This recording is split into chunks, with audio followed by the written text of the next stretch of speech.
our food is so nutrient deficient? It's a huge problem. Huge. Yeah. What about certain diets like high folate diets? Well, they all have their place for some people. But as I've said for 50 years, there is no one diet that's going to be right and healthy for everyone because we're all different. You look at certain diets, like high folate diets, like carnivore diets, diets that are high in dietary folate, leafy greens, grass-fed meats, eggs, dairy. This is a raw material that we can get from our food, but very often our food is just so nutrient deficient. We update the macros on the back of a lot of labels, but if you look at the micros, like how much spinach, how much iron is in spinach or calcium is in spinach, or how much nutrients are on the label of most foods, I mean, it's a fraction of what's actually listed there. And so we're nutrient deficient, right? Human beings are not as sick as we have been led to believe we are. The majority, in my opinion, of pathology and disease as we know it today are nutrient deficiencies, missing raw material in the human body. And we just accept all these things as a consequence of aging: weight gain, water retention, lack of sleep, poor focus and concentration. Weight gain, water retention, lack of sleep and focus and concentration. And that's the short list. It's just amazing how we humans can be so highly concerned about raising our pets, livestock, and all of that, giving them countless supplements. But we, the most complex of all, we never think about that. It's very weird. Also, a big thing that I think people don't think about is supplementing for deficiencies. But the truth is, it's usually nutrient deficient. It's astounding what happens to human beings when you give their body the raw material that it needs to do its job. I mean, it really is. And so if you're just supplementing for the sake of supplementing, then there's only a marginal chance that you're getting what you need. If you're supplementing for deficiency, that's when magic happens in the human body. That's when the magic happens. Well, exactly. And just imagine how much more benefit people could get if they supplemented before they desperately needed it. ADD, ADHD, and OCD, manic depression, anxiety. But we make folic acid in a lab. And then what we've done since 1993 is we've sprayed all of our grains, all white flour, all white rice, all white bread, and grains of any kind are sprayed with this chemical folic acid. It's called fortified or enriched. So when you spin a box of crackers around, it says fortified whole wheat flour or enriched bleached white flour. That means it's been sprayed with folic acid.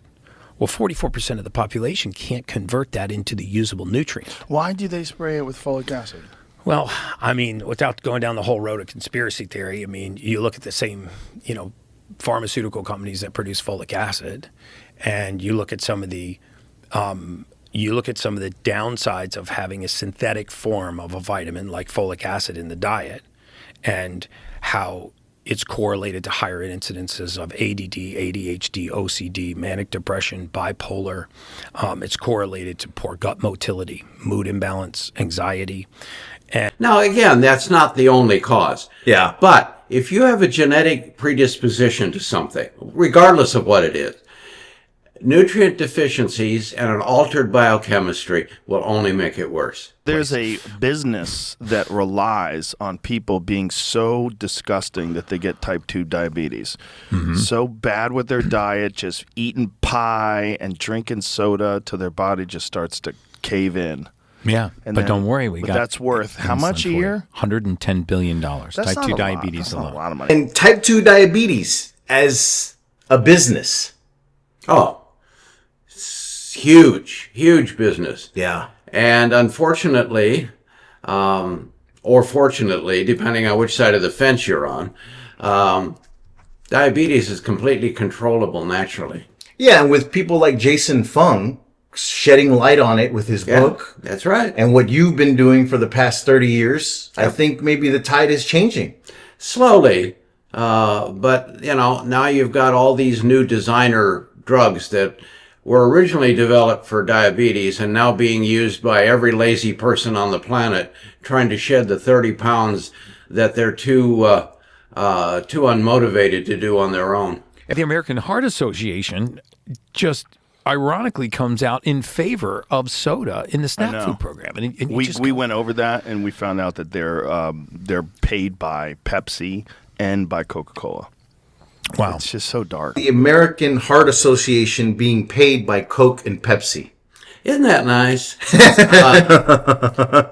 Rapeseed, canola, is a plant.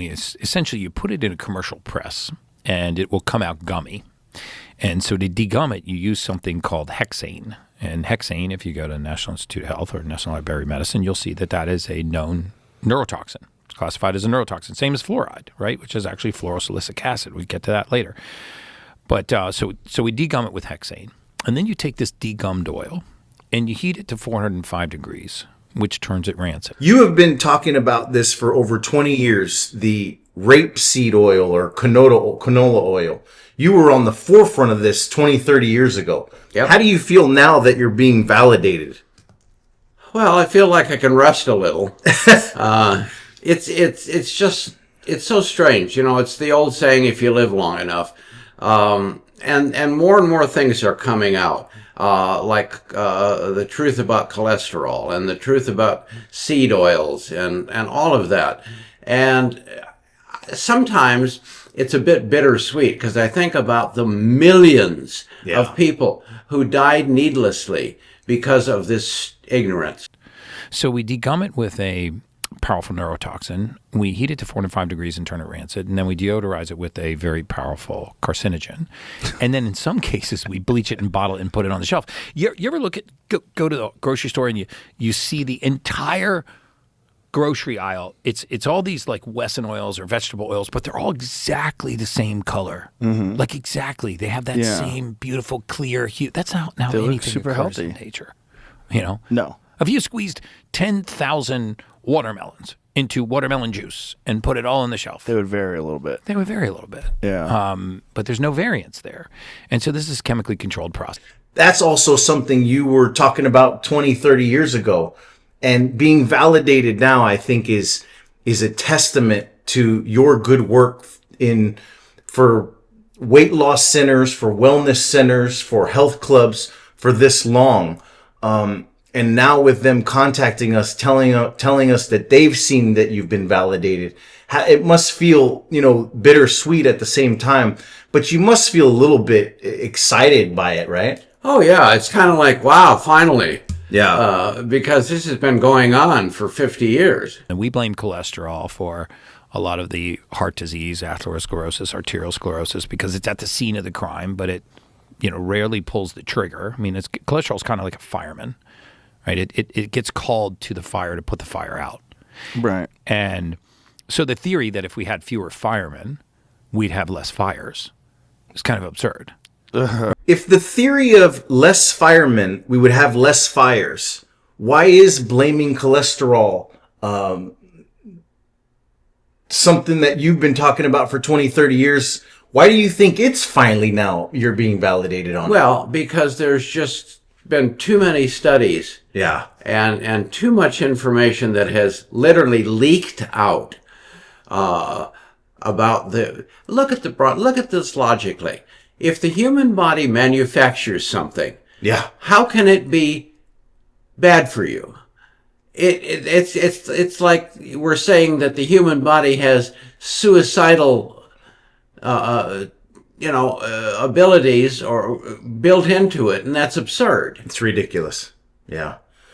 I remember hearing you say that 20 years ago, and I thought it was absurd what you were saying. And now, I mean, it just shows that you've been right for longer than these experts have. Well, the experts have been hired to... Yeah. We lead the world in morbid obesity, type 2 diabetes, multiple chronic disease in the single biome, meaning not just our population has multiple different chronic diseases, but multiple chronic diseases in the same body, because most people don't just have one autoimmune disease, or they're not just hypertensive and diabetic. They're hypertensive, diabetic, and hypothyroid with an autoimmune, usually multiple autoimmune. We lead the world in infant mortality, maternal mortality. And so you got to ask yourself, how is $4.5 trillion a year in spending leading to these kinds of consequences? How is $4.5 trillion and we are still not making anything better? For example, that we do lead the world in morbid obesity. How do you feel that's ever going to be disrupted? Well, it will only be disrupted through constant bombardment of education and information. So we are allowed to micropoison the population, right? We're allowed to put certain amounts of pesticides, herbicides, insecticides, preservatives. That is a great way of putting it, too. It's micropoisoning. Yeah. So that's really what's happening. It's exactly what's happening. And a lot of experts will say that dosage determines the poison. And that's largely untrue when you talk about cumulative dose toxicity. Cumulative dose toxicity, that we are allowed to micropoison the population with these ingredients. That's something else you've been talking about for 20, 30 years. How do you think that's going to turn out? And will it? I mean, look at what California's doing. Look at what they're doing now about taking away the red 40 or the blue 90 or all those things. That don't you see that as a positive thing? Absolutely. And unfortunately, it's long overdue. Yeah. But yeah, certainly that's a good idea. Again, those are things we've been preaching for a long time. And with regard to, micro exposure to these toxins, that's going to be a thing of the past because there are so many of them everywhere. There's no way to micro ingest. We're all ingesting things now at levels that are potentially lethal. Yeah. And so cholesterol isn't the villain we thought it was. Gary Brecka has recently been talking about this. What are your thoughts on that? Well, as you know, I've been saying for years that cholesterol is your friend. The body manufactures at least 80% of all the cholesterol in your body. Yeah. And why would that be if it was so deadly? Your body does not manufacture statin drugs. And so, looking at it from nature's point of view, cholesterol must have a purpose. Well, we now know that a low cholesterol diet puts you at a 10 times greater risk for cerebral hemorrhage or a stroke. Yeah, just insanity. Let's switch gears here and talk about John Howard, and how athletes burn through more antioxidants than the normal person. Now that seems like it would be a given, but a lot of athletes don't understand that. That's right. They don't understand that intense exercise, or exercise at any level, is a stressor. Now, albeit it can be a healthy stressor, but it's still a stressor. And all stress in the body, regardless of whether it's beneficial or not beneficial, all produces deficiencies. It all produces oxidative reaction. And so, like free radicals. Yes. And so antioxidant protection increases, or the need for it increases. And staying on the topic of John Howard and inflammation, the hidden enemy, while he, like we were discussing, training hard for like an event and how that can raise inflammation all throughout the body. That's the time when you need to really supplement for those deficiencies to kind of combat that, right? Yes. The more intense the training, the more intense the competition, the greater potential for internal inflammation. And even if you're in pristine physical condition, so you no longer get sore, you no longer get all of these other things that weekend warriors complain about. Yeah. Even if you're in that level of fitness, you're still increasing silent inflammation internally, just simply because of the presence of physical stress. Yeah. And B vitamins, talking about John Howard again, B vitamins and how they can be your energy MVP. What do you think that kind of means? That B vitamins is since you're stressing your body out, since you're putting yourself through an intense workout, B vitamins are water soluble, so they're going to be deficient, right? They're going to pass out of the body even faster, whether you need them or not. Yeah. And so one of the biggest problems is taking them consistently because they're water soluble. I remember being at a lot of competitive events with these top athletes, including triathlons that took place in Hawaii and so forth. And you always see these athletes 3 days before, what they're doing is carb loading. Oh, yeah. They're eating pounds and pounds of pasta. And, well, there's two problems with that. Number one, your body can only store so much glucose. Number two, without the B complex vitamins, you can't convert carbs to energy. So you see them eating tons of pasta with Alfredo sauce, but you don't see them taking B complex. Wow, yeah. And that's just fascinating because so many people still believe in that. For example, here in San Diego, like the Rock and Roll Marathon, you see those runners and they go, yeah, I'm going to be carb loading. And I keep thinking because of what you said 20 years ago, there's no such thing as carb loading. It can only be so much, right? No, you can't. The body can only produce and store so much glucose in the form of glucose or glycogen. And that's it. When the storehouses are full, the last 20 pounds of pasta isn't going anywhere. Well, this clip's going to get some... yeah, I'll annoy some people with that, but I'm sorry, that's the way it works. And vitamin C for sore muscles. Talk about that, in the context of John Howard. Well, when you have overexertion and your body's not trained for it, so say people that work out or pursue sports and various other physical activities sporadically, they have a much higher chance of becoming sore. And that's because of something called lactic acid buildup. Yeah. Well, vitamin C, which is an acid, it's a low acid, but it's an acid, ascorbic acid, helps to offset the production of lactic acid, thus reducing basically the inflammatory response in the muscles, which create the stiffness and soreness. So it's very helpful.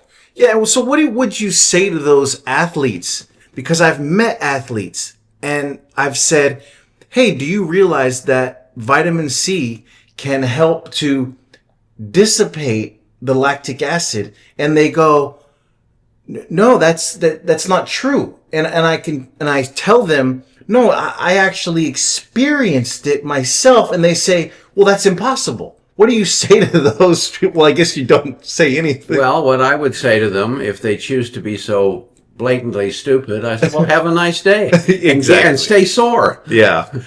How does chromium help to avoid crashes? Well, chromium is what we call, it's a trace mineral. Yeah. And it's what we call the glucose sparing factor.